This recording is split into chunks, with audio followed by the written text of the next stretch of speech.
Imagine that everything you've ever learned about money is incomplete. That money isn't just paper or a number or a reward. It's a living frequency, an invisible pulse that doesn't respond to effort, but to your level of consciousness. What if I told you that the ancients knew how to speak to money?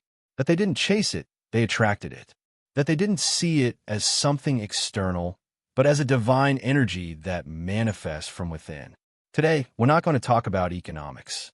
We're going to talk about power, the sacred power that sleeps within you and that, when awakened, turns intention into magnetism and your soul into a channel. This video isn't for those looking to get rich quick. It's for those ready to remember how true abundance is invoked, the kind that isn't earned but manifested. Welcome to Napoleon Inspires. Here, we don't repeat what the banks teach. We remember what the sages whispered, the secrets that were once written on scrolls, not banknotes. Because true abundance doesn't begin in your account. It begins in your vibrational field. And if you're watching this, it's because your soul is ready to remember. This is your moment. We were taught that money is a problem, that it causes wars, inequality, greed. And yes, it can be used that way. But what no one told us is that money itself isn't broken. What's broken is the spiritual bond we once had with it. In ancient times, money was sacred. Today, it's a source of stress, not because money changed, but because we've disconnected it from its essence. We live in a world that reduces everything to numbers. We're taught to produce, to compete, to get into debt, but never to understand the frequency of money. Never to see that the economic is merely the shadow of the energetic. And so we grow up believing that money is something external, that it comes by luck, by sacrifice, or inheritance. And we forget the most important truth, that money is an extension of who we are. The real modern error is not scarcity, it's disconnection. Disconnection from purpose, from gratitude, from the universal flow. But when you remember what money truly is in its purest form, everything changes. To understand the real power of money, we have to go much further back. Before banks, before capitalism, before someone put a price on your time, money was not a cold tool. It was a spiritual force. In Egypt, gold was not just wealth. It was considered the flesh of the gods, a solar metal, pure and incorruptible. Those who wore it didn't do it to show off, but as a symbol of their connection to the divine source. Pharaohs didn't accumulate gold for power, but for alignment. They used it as a bridge between heaven and earth. It was concentrated energy, and they knew that if they weren't balanced within, that gold could become a curse. In ancient India, Lakshmi, the goddess of abundance, did not just represent material prosperity. She embodied grace, beauty, and harmony. In the Vedic temples, it was taught that money flowed to those who lived in dharma, not ambition. To those who walked in purpose, not blind desire. In the indigenous cultures of the Americas, abundance wasn't measured by how much you had, but by how much you could give without fear. Wealth was measured in circles, not bank accounts. Even the medieval alchemists, when they spoke of turning lead into gold, weren't just talking about chemistry. They were speaking of spiritual transformation, of the inner journey, from density and ignorance to the light of the soul. Gold was the crystallization of awakened consciousness. Then modernity came, and we forgot. We forgot that money isn't dirty. It simply reflects what you carry inside. If you live in fear, you use it to protect yourself. If you carry inner power, you use it to expand. It's not money that corrupts.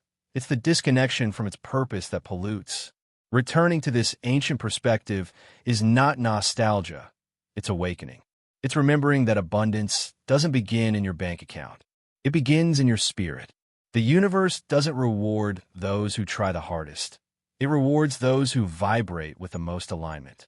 Money doesn't come through force. It comes through resonance. Everything in this universe vibrates: light, sound, the body, and yes, even money. And like all energy, it responds to matching frequencies. If you're vibrating in fear, in scarcity, in doubt, money feels it. And like all intelligent energy, it moves away from noise and toward harmony. Have you ever noticed how some people seem to attract opportunities effortlessly? It's not luck, it's resonance. They vibrate with certainty, with purpose, with presence. And that vibration acts like a magnet. Just like one instrument tunes another through sympathetic vibration, your energetic field tunes your financial reality. This is the law no one explained to you, the law of resonance. You don't attract what you beg for in desperation. You attract what you are deep within. That's why repeating affirmations without changing your frequency is like shouting in a sealed room. It doesn't work. Money doesn't respond to empty words. It responds to genuine inner states, to trust, to courage, to energetic clarity. When your energy becomes clean, open, and grateful, the universe notices, and it starts moving invisible pieces in your favor. This is not magic, it's spiritual science. It's the law that has governed abundance long before paper money ever existed. And that law is active right now. It's simply waiting for you to vibrate differently. If money isn't flowing in your life, it's not punishment, it's information. The universe is showing you something that needs adjustment within. And that blockage usually stems from one of three common errors. Error number one, desperate need. When you desire from lack, you're saying, I don't have. And the universe hears it. Desperation creates a vibration of scarcity that pushes everything away. Money doesn't respond to screaming. It responds to silent certainty. Error number two, fear of money. Even if you don't say it out loud, many people are afraid of money. Afraid of losing it, of not managing it well, of being judged for having it. And that contradictory energy is like trying to attract something while simultaneously pushing it away. Money needs space to stay, not fear to lock it down. Error number three, inherited beliefs. Phrases like money is dirty, the rich are evil, or I don't deserve that much, they're not yours. They were planted in you. And unless you pull them out by the root, your energy will keep rejecting the very abundance you say you want. Here in Napoleon Inspires, we break those invisible chains. This channel isn't just a place to learn. It's a place to remember who you really are. And if this message is resonating with you, it's not by chance. Subscribe. Keep reprogramming your energy so that money returns home. Because yes, abundance is searching for you, but it also needs you to be searching for it with the right heart. Now that you understand money is not a thing, but a living current, I want to reveal to you the three sacred keys that open its flow. These aren't formulas, they're states of being. And when they're activated, money stops being a struggle and becomes a response. Key number one, purpose. Money needs direction. It isn't meant to feed the ego. It's meant to expand the soul. When you desire money without purpose, your vibration becomes chaotic. But when your desire is in service of something greater than yourself, money knows it, and it comes. Ask yourself this: why do I really want abundance? Is it to fill a void or to expand my mission? The energy of money activates when there is pure intention behind your request. Key number two, presence. You cannot attract money from the past, nor from fear of the future. Abundance only responds to the now. When you live anxious, frustrated, or disconnected, your energetic field becomes confused. But when you breathe deeply and align your mind, body, and spirit, you become magnetic. Presence is not passivity. It's focused power. It's being so complete in this moment that the universe knows exactly where to find you. Key number three, permission. This is perhaps the most forgotten key. Many say they want money, but inside, they carry beliefs that scream the opposite. I'm not enough. I don't want people to think badly of me. Having too much is dangerous. These phrases aren't always spoken aloud, but they're felt in the body, and the body never lies. Giving yourself permission isn't just about repeating affirmations. It's about releasing guilt, letting go of judgment, understanding that deserving abundance doesn't make you less spiritual. It makes you more available to serve. To allow is to open the doors of the soul without fear. To say, I'm ready, not to hoard, but to circulate what I receive with wisdom. When these three keys are aligned, purpose, presence, and permission, money no longer needs to be chased. It already knows where to go. Knowing that money is energy is not enough. You must create the internal and external conditions for that energy to flow toward you. And for that, there are rituals, conscious practices that align your vibration and clear the channel through which abundance enters. Here are some of the most powerful ones. 1. Write your intentions by hand, not on your phone, but with paper, pen, and a present heart. Every word you write by hand carries your energy. Describe clearly why you want money, how you would use it, and how you would contribute with it. Writing is an act of anchoring. You're telling the universe, this is not a passing wish. This is a conscious declaration. 2. Give thanks before receiving. The universe doesn't respond to time. It responds to vibration. And when you give thanks as if it's already yours, you're emitting a frequency of certainty. Write in a notebook phrases like, thank you for the opportunities arriving. Thank you for the money that flows with purpose. Thank you for the work that connects me to my mission. This small act holds great power. It activates your field of attraction. 3. Dance with the energy. Yes, literally. Play music that makes you feel expansive, joyful, free, and move your body. The energy of money is movement. It doesn't flow where there's rigidity or stagnation. Dancing every morning, even for just 2 minutes, is a declaration. I am available, awake, and open to the flow. 4. Use symbols that represent abundance, not as superstition, but as subconscious activation. A healthy plant, a golden candle, a bowl of coins, an image of the sun. These objects speak to your deep mind, and your deep mind creates your reality. 5. Breathe consciously every time you think about money. Most people tense up, get anxious, or shrink. That creates resistance. But if you breathe slowly from the belly, you're sending a signal. Money is safe, deserved, and welcome. These rituals are not magic. They are doors. And when you open them with intention, the universe begins to flow in. Attracting money is only the beginning.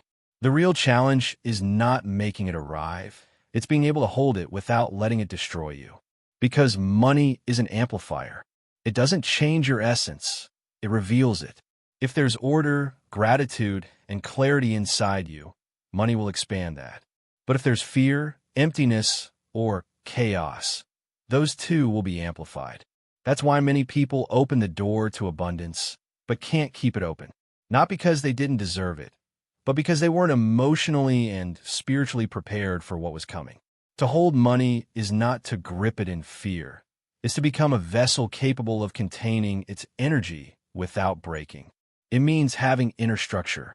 Picture abundance as a stream of crystal clear water. You are the channel. If that channel is dirty, cracked, or weak, the water gets lost, overflows, or stagnates. But if the channel is clean, strong, aligned, the current flows with grace. To hold doesn't mean to hoard. It means to honor what arrives, manage it with wisdom, and stay aligned with the frequency that attracted it in the first place. That's why abundance is not just a blessing. It's a responsibility. It's a constant dance between receiving and staying in coherence. It's not enough to want more. You must become someone capable of holding more without losing yourself in the process. Because if money breaks you, it wasn't a blessing. But if it expands you, then you are ready for more. Your body is not just a vehicle. It's an energetic portal. And everything you do with it, your posture, your breath, your way of walking or sitting, is speaking to the universe. When you live with your shoulders slouched, your chest closed, the gaze down, you're telling the quantum field, I'm not worthy. I can't. I'm not enough. But when you stand tall, breathe deeply, lift your head, and open your chest, something shifts. Your biology aligns with inner dignity. And that dignity is magnetic. Your solar plexus, your energetic center of personal power, isn't just a spiritual concept. It's a real point that radiates signals outward. And when it's tense or blocked, the flow of money is restricted too. Start observing how your body feels when you think about money. Do you tense up? Shrink? Hold your breath? That's valuable information because your body never lies.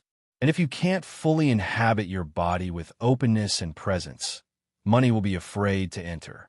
The first home of money is your body. And if it doesn't feel welcome there, it will find another place to dwell. Money was not made to be locked up. It was made to circulate. So breathe. Inhale when you receive. Exhale when you give. When you only hold on, it rots. When you only give and don't know how to receive, you burn out. The art is in finding the rhythm. To give with an open heart, without fear of running out. And to receive with humility, without feeling you need to justify it. Many have learned how to give, but not how to receive. Others only know how to receive, but give from sacrifice, not from abundance. True wealth is activated when you understand that money does not belong to you.